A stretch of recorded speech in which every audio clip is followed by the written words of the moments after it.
Hey, what's up, everyone? My name's Lionel. Hey, I'm your host for LT Productions, and you're watching I Watch You Watch. We are covering the Real Housewives of Miami. This is season 6, episode 5, I believe it is. It's either 4 or 5. Anyways, I appreciate everyone for coming to my channel. Please subscribe to my channel. Go on and like this video, please, and also share it. And you can give your commentary on my commentary and on this episode. I know that there are a lot of strong opinions regarding this. You know that I do like Larsa. I don't absolve her of anything. There's some things I'm kind of like, what's really going on in this episode? So let's just go on this journey. I didn't write anything down, and I may say things out of order, just to let you know. But we begin this episode with Marisol and Kiki. Marisol has been injured. Her arm is now in a brace because they did the basketball charity tournament thing. And Kiki comes over, and guess what? She's walking with the walker. I said, Lord. Now, Kiki probably needed crutches, but for some reason, a walker. Oh, my God. So, of course, they sit down, talk, da-da-da-da, and Kiki talks, well, Adriana, what's her name? Mariana. Marisol starts talking about Adriana. You know, about the whole argument and all this stuff. It's just that our stuff was even minor in what we were saying. It was about all the farting and all this good stuff. And now Kiki don't know anything about the word. I forgot what they say.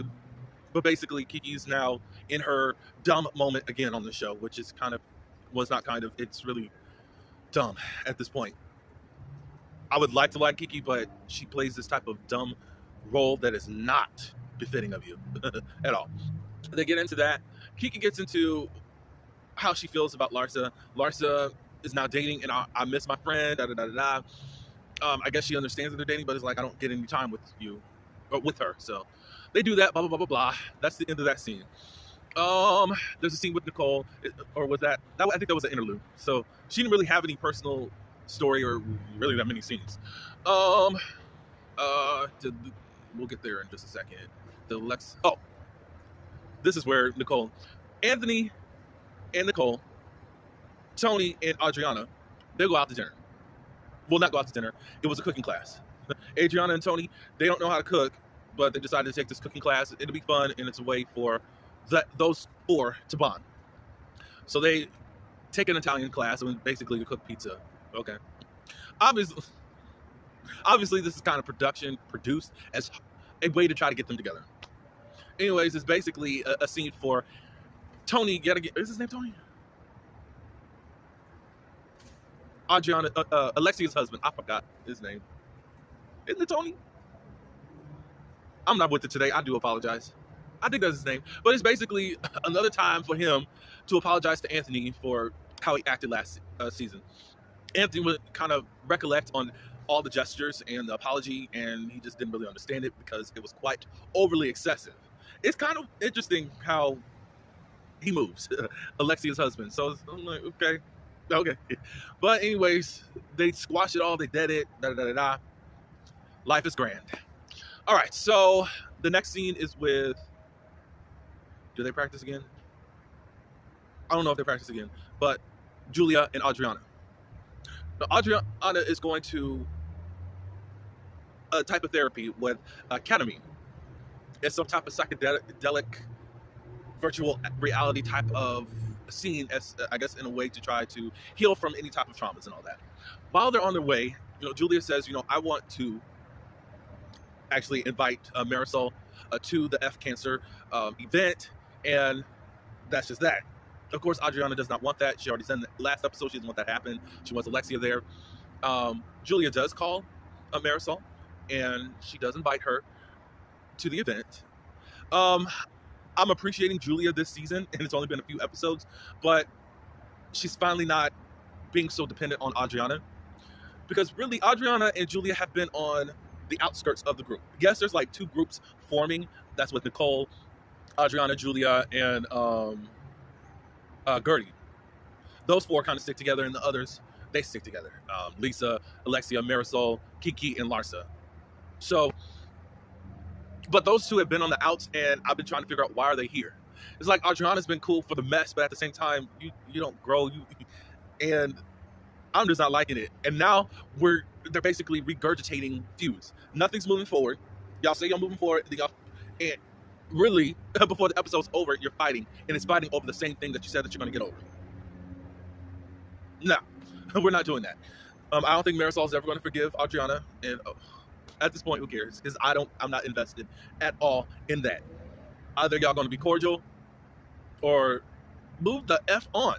As much as I think Adriana should get a mojito, if she's going to stay in this route, she don't need one, and she can get off the show at this point. Let's stop it. So Adriana goes to her appointment, and I'll probably get emotional myself. So she's got these glasses on and earphones on, and it looks like some type of virtual reality while she's taking the ketamine. And she says that she sees her brother and father, and then she gets emotional. She ended up saying that I didn't get to say goodbye, I guess, to her father. And it's a lot reminiscent of me and what I've had to go through, because my father died, and then less than 24 hours, my brother died. I wasn't there, and that's been sitting on me for like 6 years, and it's been traumatic. I'm healing from it. I have tears today, but I'm healing from it. I do go through grief therapy, but I do feel Adriana's pain during the time. I hope that this helps her, and that she can heal from it, because I really want her to grow and not be stuck in this place. Julie was there for her. She held her hand. She even cried with her, which I thought was wonderful. So, yeah, I'm gonna move on from this. I get emotional because it's still deep for me, but I am healing from it. All right, so the doctor or therapist comes back in, and Adriana tells the doctor how she feels and all that good stuff. I guess there's like 6 therapy sessions that she can pay for to get, and I think it's a way to release and to find some type of comfort. I don't know if I would choose that route, but hey, if that's gonna help you, let it help you. All right, so Larsa and Marcus have started a podcast. I guess they're trying to record their first one, and they're trying to work things out. A lot of y'all don't think that there's chemistry and all that good stuff. I don't know. I mean, they seem to work well together. I don't know. But that's your opinion. Whatever your opinion is, just let me know about it. Do you think that they're the real thing, or is this just they really shouldn't be together? And tell me the reasons why. And is it anything other than the strangeness of their intermingling because of their fathers, or before, not their fathers, the husband and his father in age? Just saying. Next thing, they go to some type of party on a boat. It looks like some type of promotional paparazzi type of party or something to that nature. Lisa's there, Kiki's there, and Larsa's there. Is there anyone else there? Whatever. So they bring Jody and Marcus respectfully. Kiki's there, and she just says to Marcus, I miss my friend. I was like, okay, Kiki. You could have told Larsa. So Larsa's in her confessional like, Kiki, you got to grow up. It's been 5 years that I've been single, and now I have Marcus, and that's where I am right now. Y'all still gonna have time, but it's like, whatever. So Larsa, in real time, is asking her, well, I did put you with, a whole team of men. You didn't find anyone you like. And Kiki said it's not my type. Maybe they can spend a little bit more time trying to find a man, but Kiki, it's like I get it, but then I don't get it. As far as with Kiki, I mean, it's not like y'all are 20 or something. And I get that y'all are lonely or whatever. I don't know. What I don't understand, so Larsa, you are digging a deep grave. We do know that Gertie does have cancer, or did have cancer. She's just had a clean bill of health. I got 2 things to say about how I feel about it. It's awful what you have done, Larsa. How I feel about Gertie saying that she was testing people, that's awful. And that's weird. Because, lady, how in the world can you be so, I need you to be there for me. I need you to be there for me. You can't even, your husband has to tell your children of what's going on because you just can't deal with this. Da, da, da, da, da, da. And now you're testing people to see if they were going to hold true. And now you're mad that the person that you were testing told. Larsa never should have told. I will never defend that at all. But I'm looking at you crazy. That's not something to test. If you were trying to test something within the friend group to see if people would get around, that's not it. And she said some stuff later that I'm going to address in just a few moments, because it's like you cannot be. I get you, but then I don't get you at the same time, Gertie. So Larsa, I don't want you to stand on no hill, because as much as I'm looking at Gertie weird, no, like you need. I can't say retract it because you did it, but you need to. I don't know how you're gonna make this right, but I don't know. But Gertie, you're weird too. So let me see if there was any other type of scenes happening before the actual event. No, F Cancer event. All the ladies look immaculate. Gertie looks so beautiful. Oh my God. I loved everyone's outfit.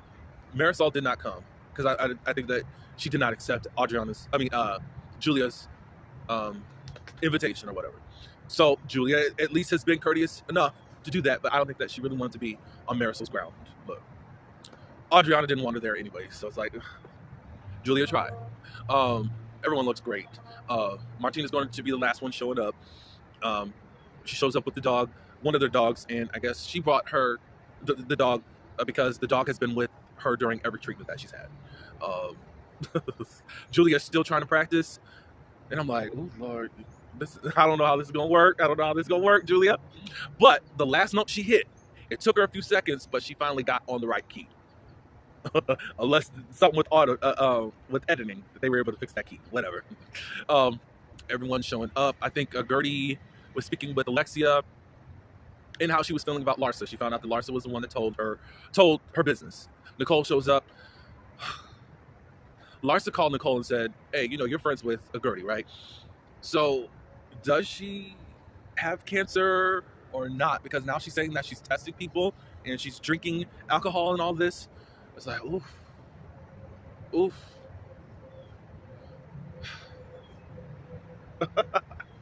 All I just gotta say is that my antenna is up with Gertie saying that, though. I'm sorry. I'm not going to. That is too sensitive to try to test somebody's loyalty for. So Gertie's like, well, Alexia's trying to say, I think she did tell us out of concern. She's like, no, this one that she's got to be corrected on. I do agree. I agree with you, Gertie. But then she's like, well, when she was saying all this stuff, the waiters could have been around, it could have got leaked out and all that. That was my personal business, and I do agree with you. But you did tell the camera, Gertie, and anyone on production could have told TMZ or anyone. I'm just saying that. If you didn't want it out.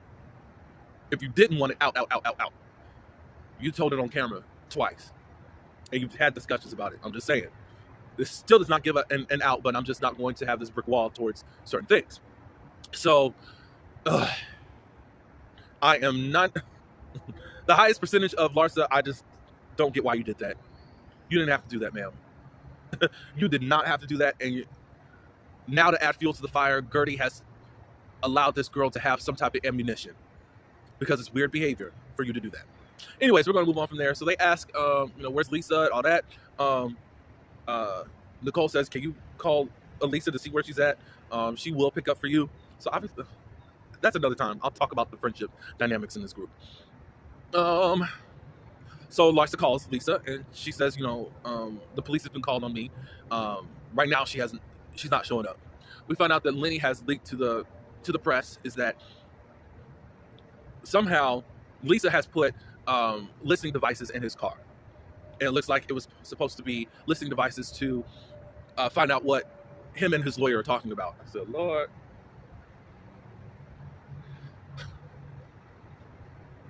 I want to believe in you, Lisa, but at the same time, you and Lenny are a weird arse couple. I don't know. Hopefully you did not do that, but both of y'all playing some petty games. And you got yourself wrapped up in a man that means only evil to you.